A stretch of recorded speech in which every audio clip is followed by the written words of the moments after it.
Oh, mi niña dorada, te diré la verdad. Tus ojos me parecen brasa tras un cristal. Tu rizo negro. The exhibition I'm showing is titled Mia, which is named after Alexa's daughter.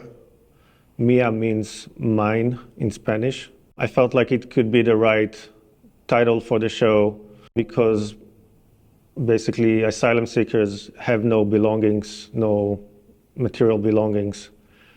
And through the title, I wanted to allow Alexa to own something.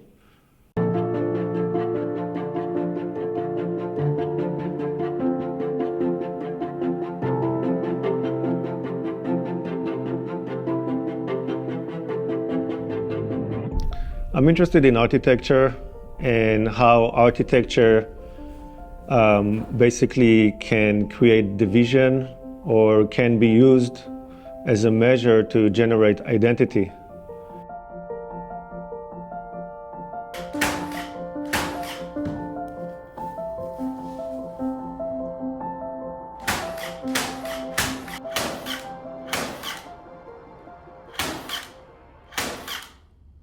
In this show, I wanted to mainly emphasize the sense of kind of claustrophobic feeling, being entrapment, and that comes through transformation of the Locust Project space. I actually took the ceiling down and I covered the whole walls with this kind of panels that has this blue privacy screening fence stretched on the frames. This kind of material is usually used as a way to mark your territory and to say, here it's mine, and I don't want to see the other.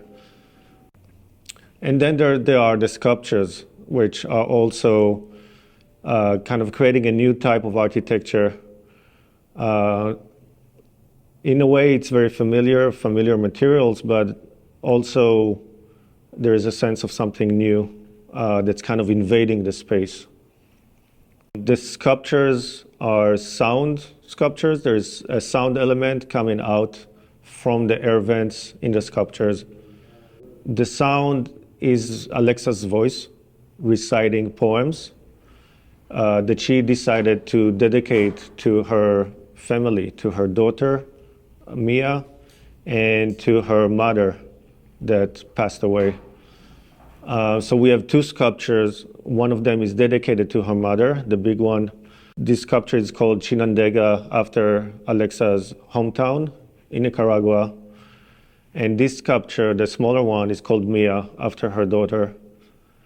For me to have Alexa's voice coming out from the air vents was a way to connect with people, to make people come closer to Alexa and listen to her voice, to connect with her.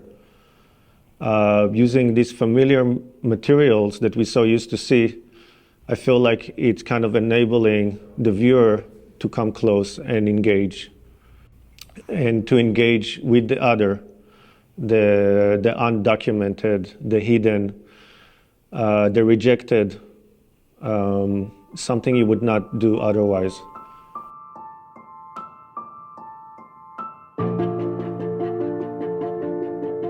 We also have this sculpture in the back that's called Unit 6. It's part of an ongoing series of units, so this is number 6. I call them kind of a one-person living unit. It's built to contain one person. It's an interactive piece. People are invited to go in and experience the space inside. Inside Unit 6, it's kind of equipped with the language of institutional architecture. It looks almost like a corridor, but it doesn't lead anywhere. You just go in and you're kind of entrapped in that space. Coming down from the ceiling, there is a small flat screen presenting a video of Alexa wearing a Nicaraguan traditional dress and dancing to music from her hometown, Chinandega. So basically, when you go in, you watch Alexa kind of free and celebrating herself, while the viewer is not able to move. So I wanted in this show to create this kind of conflict and duality between this kind of entrapment and freedom. Alexa is dancing and celebrating, but then the viewer is trapped, or she's dancing inside this kind of claustrophobic space, kind of portraying the conflict that Alexa is experiencing between being a refugee and her longing to home. It's kind of unique that the Locust allowed me, as an installation artist, you don't always get the opportunity to transform the space, to cover the walls, to take the ceiling down. And that's something that the Locust just allows you. They basically say, do whatever you want.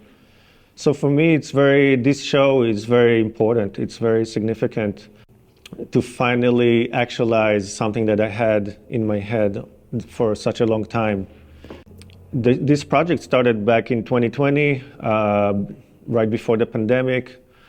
And the first year was dedicated to research. And the first year I started by volunteering at refugee shelter in New York that's based in West Harlem.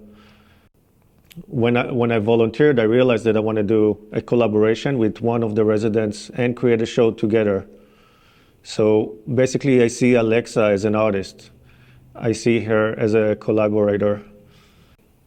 This is not just a sculptural show. It's not just, for me, this project involved a lot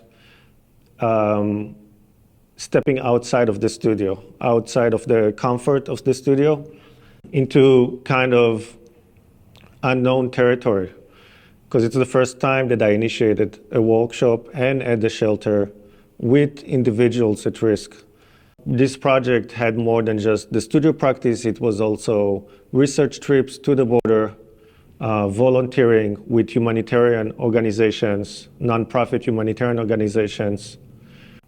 So for me, there was also a lot of risk involved. I didn't know what the outcome of the workshop will be. I had only my intention of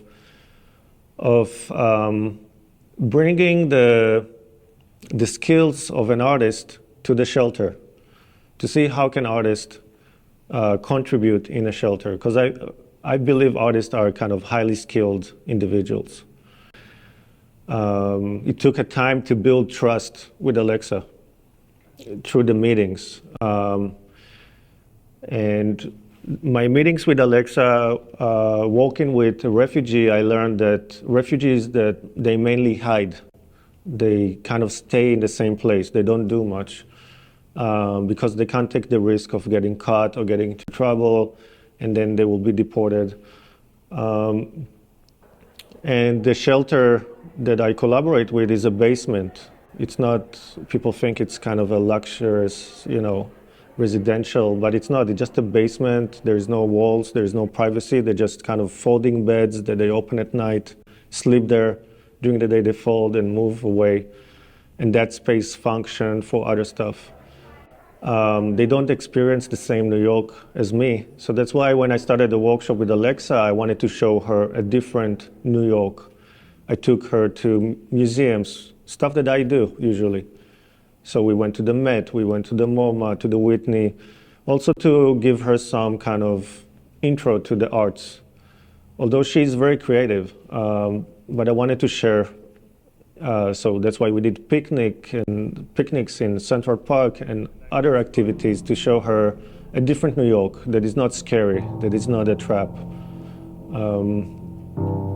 And then that's also allowed to build the trust, and only later we started to kind of shift our attention to the show itself. Has entrado al otoño, me dijiste y me sentí temblar. Hojas encendidas que se aferra a su tallo, que se obstina, que es párpado amarillo y luz de vela danzar. De vida y muerte claridad, suspendida eterno instante de un brazal.